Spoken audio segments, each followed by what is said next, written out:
बेरोजगारी की बाढ़ की जो तीसरी कहानी है वो देश के सबसे बड़े राज्य उत्तर प्रदेश से आ रही है, जहां पर भर्ती की जो रफ्तार है वो कछुए की चाल से भी धीमी नजर आती है।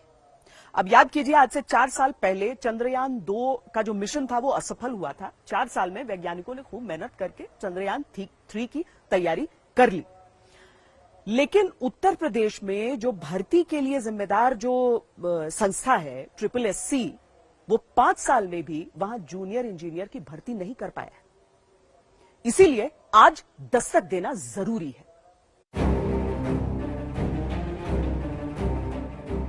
2019 में चंद्रयान 2 देश का सफल नहीं हो पाया। देश के वैज्ञानिकों ने हार नहीं मानी।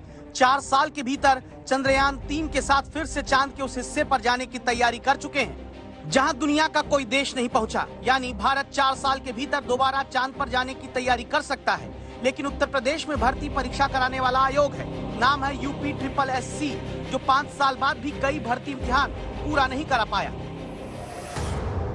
नतीजा क्या होता है, यही दिखाने आज आपको संवाददाता समर्थ की ये रिपोर्ट धैर्य और ध्यान से देखनी है।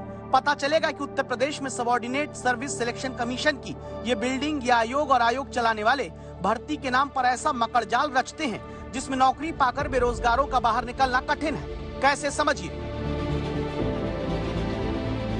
UPSSC 2018 में 1477 पदों के लिए जूनियर इंजीनियर की भर्ती का विज्ञापन निकालता है। 4 साल बाद जाकर 16 अप्रैल 2022 को भर्ती परीक्षा हो पाती है। अब परीक्षा के 15 महीने और बीत गए, अब तक जेईई भर्ती का परिणाम नहीं निकला। इंजीनियरिंग का जिक्र जब होता है तो आप सवाल ले आता है कि तैयारी अगर कर रहे होंगे तो कोचिंग में पढ़ाई कर रहे होंगे इसी कमरों में, या घर पे तैयारी कर रहे होंगे, और अगर बनकर तैयार हो जाएंगे तब तो क्या कहने, अच्छी कमाई और पूरा परिवार खानदान सेटल्ड। पर जब ये पता चले कि जूनियर इंजीनियर की भर्ती UPSSC द्वारा निकले, विज्ञापन भी छपे और 5 साल ऐसा लटकाया जाए कि जो बच्चे हों, जो जिनमें काबिलियत भी हो, टैलेंट भी हो, वो मजबूर हो छोटे मोटे अन्य काम करने को लेकर, पढ़ाई करते वक्त इंतजार में हो रिजल्ट के, तो कहानी क्या होगी वो दिखाने इस वक्त हम आ पहुंचे हैं लखनऊ के मोहनलालगंज के एक गांव में। आशीष वर्मा डिग्रीधारी बेरोजगार युवा, भर्ती प्रक्रिया पूरी हो जाती तो शायद जूनियर इंजीनियर होते। अभी खेत में काम करने के लिए लाचार है।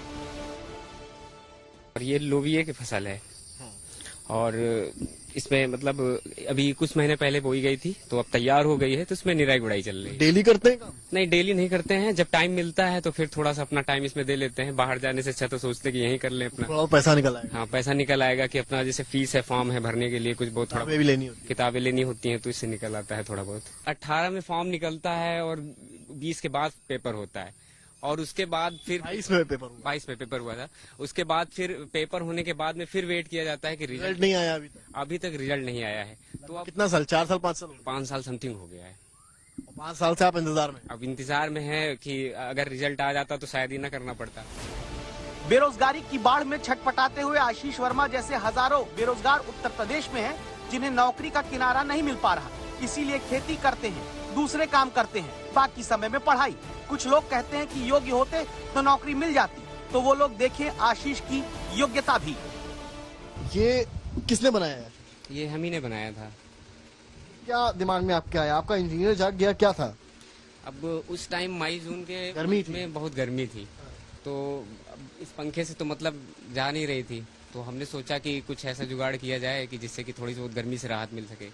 तो फिर हमने पहले बनाया काट के, तो फिर लगा के देखा तो थोड़ा सा राहत मिली। खरीद नहीं सकते थे कूलर, इतना आपके पास पैसा नहीं था? हाँ, मतलब खरीद भी सकते थे, पर खरीदने से हम सोच रहे थे कि अगर यही खेती में थोड़ा पैसा लगा देंगे या बचा के रख देंगे तो अपनी आगे पढ़ाई के लिए या फॉर्म भरने के लिए या कहीं की जरूरत पड़ेगी तो वहाँ पे हमें जरूरत पड़ेगी। आशीष जैसे युवा घर बैठे अपनी शिक्षा का इस्तेमाल छोटे छोटे जुगाड़ तंत्र बनाने में लगे हैं। जैसे ये जुताई के लिए बनाया गया हैंडी हल कह लीजिए। इनकी समस्या का लेकिन असली हल तो UPSSC को करना है, जिसके हल न निकालने की वजह से हाथरस के पढ़े लिखे गरीब योग्य नौजवान विकास कुमार मजदूरी के जरिए अपनी आगे की पढ़ाई और तैयारी का खर्चा निकाल रहे। ये युवा क्या करते हैं? या तो घर में मजदूरी करते हैं, खेती करते हैं, पढ़ाई करते हैं, या फिर लखनऊ आकर प्रदर्शन। ऐसा सिर्फ एक भर्ती इम्तिहान के साथ नहीं है। UPSSC के अधीन आने वाली 2016 की सम्मिलित तकनीकी सेवा परीक्षा, 2018 की ग्राम पंचायत अधिकारी 2018 की मंडी परिषद की भर्ती, 2018 समाज कल्याण पर्यवेक्षक भर्ती, 2018 की ग्राम पंचायत अधिकारी भर्ती, 2019 की वन रक्षक भर्ती, 2022 की राजस्व लेखपाल भर्ती, 2022 की वन दारोगा भर्ती जैसे तमाम इम्तिहान हैं जो अब तक नौकरी देने तक नहीं पहुंच पाए। नतीजा 5 साल से जेईई भर्ती परीक्षा पूरी न होने पर जिन युवाओं के कंधे पर देश को चांद तक ले जाना है वो कंधे झुके जा रहे हैं। मेरे पीछे जो चेहरे देख रहे हैं, इन चेहरों में केवल पढ़ाई नहीं बल्कि एक संघर्ष जूझता हुआ है जो नजर आता है, पिछले 5 सालों का संघर्ष। और अगर ये एग्जाम समय से हो गया होता और रिजल्ट समय से आ गया होता तो बिल्कुल सर अपने पैरों पे होते हैं। डिमोटिवेट तो रहते ही हैं सर, लेकिन क्या कहें सर। ये सोचा था कि ट्यूशन पढ़ाएंगे? बिल्कुल नहीं सोचा था। ये लास्ट वैकेंसी है, कब 20 से 30 साल हो गए हमारा खुद नहीं पता चला कैसे बीत गया। ये इम्पोर्टेंट हमारे लाइफ का इम्पोर्टेंट टाइम। छूटा उटा नहीं सर, देखिए ये लापरवाही मैं ये कह दूं कि अगर सारी लापरवाही जितनी भी हैं जेईई भर्ती के साथ ही हैं। जिसको प्राथमिकता देनी चाहिए उसको छोड़ के और वैकेंसी पे ध्यान दिया जा रहा है। आखिर ऐसा क्यों है, अब बारी थी निदेशक प्रवीर कुमार से बेरोजगारों के सवाल का जवाब पूछने की। इन्होंने कैमरे पर कुछ नहीं कहा, जो कुछ ऑफ कैमरा बताया वो सुनिए।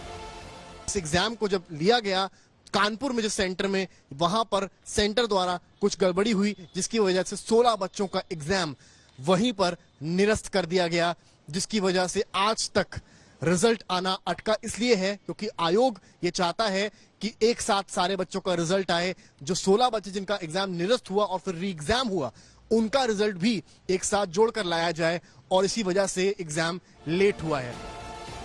सवाल है कि 15 महीने में भी जो आयोग अपने सिस्टम की चूक सुधार कर रिजल्ट नहीं दे सकता वो किस काम का है।